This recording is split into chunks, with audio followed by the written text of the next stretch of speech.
কখনো কখনো শরীরের অনিচ্ছা থাকা সত্ত্বেও নিজের সংসারের কাজগুলো কিন্তু সময়ের মধ্যে গুছিয়ে বাগিয়ে শেষ করি। Hello everyone, good morning. কেমন আছেন আপনারা সবাই? আশা করছি আপনারা সবাই ভালো আছেন ও সুস্থ আছেন। আমরাও বেশ ভালো আছি। আমার আরও একটি নতুন ভিডিওতে আপনাদের সবাইকে স্বাগত জানাই। আজ রবিবার, ঘড়ির কাঁটায় বাজে এখন রাত 12টা 10। এখন থেকে আপনাদেরকে সাথে নিয়ে আজকের ভিডিওটি শুরু করলাম। বলেছিলাম হাজব্যান্ড কিছু দিনের জন্য বাইরে গেছে, তো তারপরে আজকে এত রাত্রে ফিরছে। তো এখন আমাদেরকে শিয়ালদা থেকে ফোন করেছে হাজব্যান্ডের সাথে আরেকজন আসবে, সেই জন্যই ঘরটাকে কিন্তু একটুখানি গুছিয়ে নিচ্ছি। ঘরটা গোছানোই ছিল, তারপরেও যদিও বাচ্চার ঘর তো একটুখানি তো এলোমেলো হবেই, সেই জন্য নতুন করে আরেকটা বেড কভার পেতে নিচ্ছি। এখন হচ্ছে 1:05 বাজে, এখনো তাতানের পাপারা আসেনি। তো হুড়মুড়িয়ে সমস্ত ঘর বাড়ি গোছানোই ছিল একটুখানি, তাও যেহেতু বাচ্চার ঘর তো একটু এলোমেলো হয়, সে কারণে একটুখানি গুছিয়ে নিলাম। গুছিয়ে দেখুন সারা মুখের অবস্থা দেখুন, পুরো ঘামছি আমি রীতিমতো। তো চলুন, আজকে আর রাতে মনে হয় না ভিডিওটা কন্টিনিউ করব, আবার কালকে সকাল থেকে ভিডিও করব, যেরকম ডেইলি ব্লগ করি সেই রকমই। তো টাটা, আর সবাইকে জানাই গুড নাইট, শুভরাত্রি, সবাই ভালোভাবে থাকবেন। রাতে তো বললাম হাজব্যান্ডটা ঢুকেছে তখন 2:15 নাগাদ।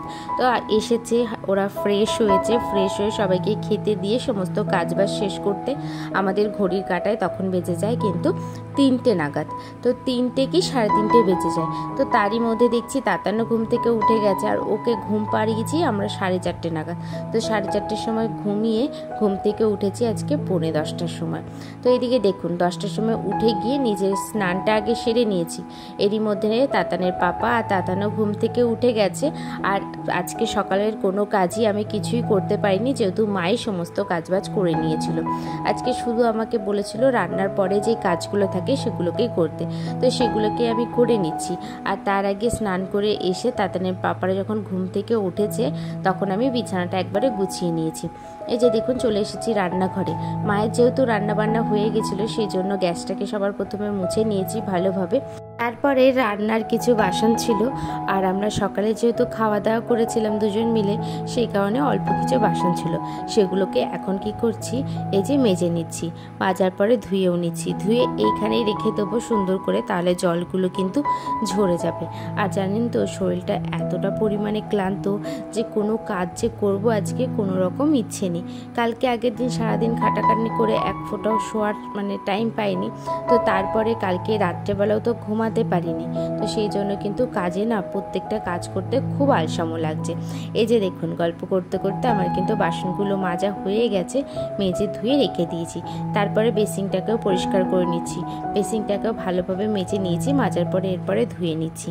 আর জানেন তো বেসিনটা যদি প্রত্যেকটা দিন না পরিষ্কার করা হয় তাহলে কিন্তু ময়লাগুলো বসে যায়, বসে গিয়ে একটা দাগ দাগ ভাব চলে আসে। ওই জন্য কী করি, প্রত্যেকটা দিন কিন্তু বাসন ধোয়ার পরে বেসিনটাকে মুছে নিই।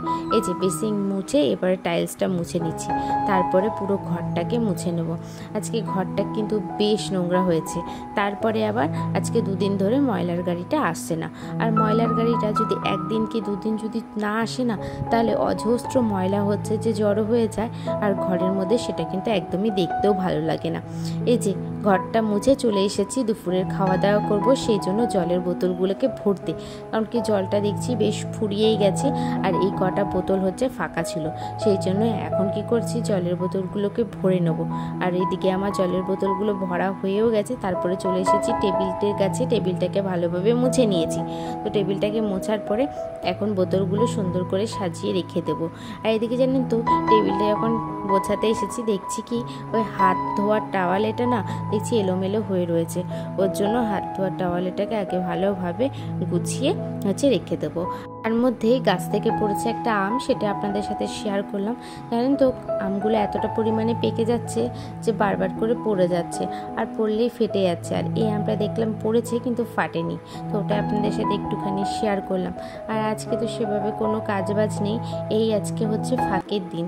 আর তারপরে বললামই শরীরে এতটা পরিমাণে ক্লান্তি হয়ে গেছে যে কোনো কাজ করার ইচ্ছেই আমার মধ্যে নেই। এদিকে দেখুন বাবার বিছানাটা দেখছি এলোমেলো হয়ে রয়েছে, সেই জন্য বাবার বিছানাটাকে কী করলাম, করলাম, গুছিয়ে নিয়েছি। আর আজকের গরমটা বেশ পড়েছে, সেই জন্য চলে এসেছি একটা আইসক্রিম নিয়ে ঘরে। এখন বাজে ওই 1টার মতন। আজকে সারাটা দিনে সেরকমভাবে কোনো কাজবাজ করতে পারিনি। কালকে ঘুমিয়েছি তখন 4:30 বাজে রাত্রেবেলা। ওটা রাত বলা যায় না, ওটাকে ভোরই বলতে হয়।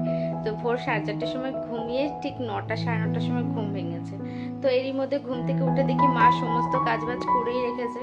তো মা বললে আজকে আর বেশি কিছু তোমাকে করতে হয় না, আমি রান্নাবান্নাগুলো সব সেরে রাখছি, তুমি রান্নাবান্না করার কাজ পরে কাজগুলো করো। তো এই যে কিছু কাজবাজ করে চলে এসেছি। আর অনেকক্ষণ আগে কাজবাজ কিছু হয়ে গেছিল। তো এরই মধ্যে যেহেতু তাতান তো কালকে রাত্রেবেলা ঘুমায়নি, ওর পাপা আসার পরে ঘুম থেকে উঠে গেছিল। তো তারপরে ঘুমিয়েছে ও 4:30টার সময়। তো সেই 4:30টার সময় ওকে ঘুম পাড়ানোর পরে আমরা ঘুমিয়েছি। তো একবারে শরীরটা প্রচণ্ড পরিমাণে ক্লান্ত, কোনো কাজবাজ করার একটু এনার্জি নেই, তাও করছি। আর মানে এতটা শরীরটা খারাপ যে সকাল থেকে উঠে যে কোনো কাজবাজ করবো সেটারও একদমই ইচ্ছে করছিল না। তো মাও কালকে 4টার সময় ঘুমিয়েছে। তো মা উঠে দেখছি সমস্ত কাজবাজ করেছে। তো এই যে এখন একটা আইসক্রিম নিয়ে আসলাম ফ্রিজ থেকে। তো ফ্রিজ থেকে এই আইসক্রিমটা খাবো, খেয়ে দিয়ে নিই। তারপরে কিছুক্ষণ পরে বাবারা আসলে ওদেরকে খেতে দেবো, খেতে দিয়ে বিকেলের কাজবাজগুলো করবো। আজকের ব্লগটা হয়তো খুবই ছোট হবে, কারণ কি আজকে তো সেরকমভাবে ডেলি রুটিনের মধ্যে কিছুই করিনি। টুকিটাকি যেটুখানি করতে হয় সেটুখানি করেছি। তো চলুন নেক্সট ভিডিওগুলো দেখবেন। চলুন এবারে আইসক্রিমটা খেয়ে নিই। এই যে দেখুন আইসক্রিমটা যে কি হয়েছে, আগের দিনের আনা তো। আর এদের আইসক্রিমটা খেতে খেতে না হাফ কিন্তু প্যাকেটের মধ্যে রয়ে গেছে। তো সেটা হাফ খেয়ে নিলাম আর তাতানের পাপাকে হাফ দিয়েছি। তো তারপরে দুপুরের খাওয়া দাওয়া করেছি। খাওয়া দাওয়া করার পরে কিন্তু রেস্ট নেওয়ার আর সময় পাইনি, বিকেল হয়ে এসেছিল। ওই কারণে দেখুন একবারে গা হাত পা ধুয়ে বিকেলবেলার কাজগুলো শুরু করে দিয়েছি। বিকেলের কাজ হয়ে গেছে, ঘরটা সমস্ত ঝাড়টার দেওয়া হয়ে গেছে। এর মধ্যে তাতানো ঘুম থেকে উঠে গেছে, তাই তাতানের পাপা নিয়ে যাচ্ছে তাতানকে একটুখানি মাঠে, একটুখানি ঘোরাতে। তো এদিকে দেখুন যেহেতু একদম বিকেল হয়ে গেছে, সেই জন্য কি করলাম, ছাদের সমস্ত জামা প্যান্টগুলো তুলে নিচ্ছি। অনেকটা সময় হয়ে গেছে, এত বেলা করে আমাদের কিন্তু সেরকমভাবে কখনোই জামা প্যান্টগুলো তোলা হয় না। তো আজকে ওর জন্য একটু দেরি হয়ে গেছে, একবারে গা হাত পা ধুয়ে এসেছি। আর এরপরে কিন্তু ওপরের সন্ধ্যেটাও দিয়ে দেবো। বারবার করে জানেন তো ছাদে উঠতে একদমই ভালো লাগে না, ওই জন্য চেষ্টা করি একেবারে ছাদের গাছগুলো শেষ করে নেওয়া। এদিকে দেখুন আমার কিন্তু সমস্ত জামা প্যান্টগুলো কিন্তু তোলা হয়ে গেছে। আর জামা প্যান্ট তোলার পরে তুলবো হচ্ছে আমসত্ত্ব। মা কতগুলো আমসত্ত্ব দিয়েছে তাদের ওপরে, ওই যে টিনের ওপরটাতে। তো সেগুলো দেখছি বেশ ভালোভাবে কিন্তু শুকিয়ে গেছে। সেগুলোকে নিয়ে চলে এসেছি ঠাকুর ঘরে এখন রেখে দেবো। আর যেহেতু কালকে নিরামিষের বাসন কিছু ধোয়া ছিল, সকালবেলা ধুয়ে রেখেছে মা, সেগুলো দেখছি জল ঝাড়ানোর জন্য রেখেছে। আর ছাদে তো আসা হয়নি, ওই কারণে একেবারে ছাদের বাসনগুলো তুলেও নিয়েছি। আর এরপরে সন্ধেটাও দিয়ে দেবো, সন্ধেবাতি দিয়ে দিচ্ছি। এই যে দেখুন সবার প্রথমে হচ্ছে প্রদীপটা ধরিয়ে নিয়েছি, আর ধূপকাঠিটা ধরে এখন হচ্ছে আরতিটা করে নেবো। এদিকে আরতিটা আমি সেরে নিচ্ছি। আর তারপরে ধুনোটা ধরিয়ে চলে যাব নিচে সন্ধেবাতিগুলো সমস্ত কিছু দিয়ে দিতে হবে। কারণ কি আজকে বাড়িতে সেরকমভাবে কেউ নেই, দিদিরা গেছে ঘুরতে, তো দিদিরা আসবে। আর আজকে ওই জন্য মা বললো তুমি একটুখানি সন্ধেটা দিয়ে দাও। আর মায়ের না আজকে সকালের দিকে প্রচুর কাজবাজ করা হয়েছে, ওই জন্য শরীরটা খুবই খারাপ করে দিয়েছে। তো মা বললো আমি পরে পুজোটা দিয়ে আসবো, তুমি একটুখানি কষ্ট করে সন্ধেটা দিয়ে দাও। পুজো তো আমি এখনো পর্যন্ত দিই না, সেই জন্য আমাকে মা বলেও নি, মা কষ্ট করে এসে পুজোটা দিয়ে দেবে। এদিকে দেখুন সন্ধেবাতিটা ধরিয়ে দিয়েছি ঠাকুরের এখানে। তারপরে চলে যাচ্ছি সমস্ত নিচে গিয়ে সমস্ত ঘর বাড়িতে ধুনোটা ধরিয়ে দেব। এদিকে আমার রুমে চলে এসেছি, আমার রুমে এসে এরপরে ধুনোটা দিয়ে দিচ্ছি। এই যে এইদিকে ধুনোটা দিয়ে এরপরে গোপু ঠাকুরের কাছেও কিন্তু ধুনোটা দিয়ে দেবো। আমার ধুনো ধরানো এদিকে কিন্তু হয়ে গেছে। তো তারপরে চলে যাচ্ছি বাইরে এবার একটুখানি ঘরের দিকে ধুনোটা বুলিয়ে নেব। তারপরে সারা বাড়িতে 4-5টা ধুনো ধরিয়ে রেখে দেবো আম গাছের তলায়। এই জায়গাটাতে আমরা প্রত্যেকটা দিন ধুনো ধরিয়ে রাখি।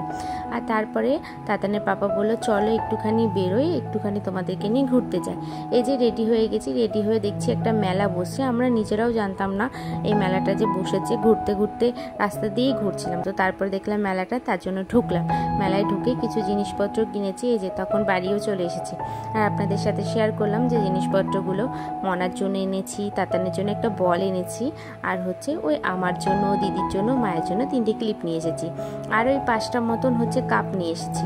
বেশ ভালো লাগছিল কাপগুলো, তার জন্য নিয়ে এসেছি। এবারে বাড়িতে এসে কিছু জামা প্যান্ট ছিল, সেগুলোকে গুছিয়ে নিচ্ছি। তো আজকের মতন ভিডিওটা আমি এখানেই শেষ করলাম। যদি আমার ভিডিওগুলি ভালো লেগে থাকে তাহলে আমার সাথে থাকবেন আর কিন্তু পাশে থাকবেন। প্রত্যেকটা ভিডিও আপনাদেরকে দেখার জন্য অসংখ্য কিন্তু ধন্যবাদ।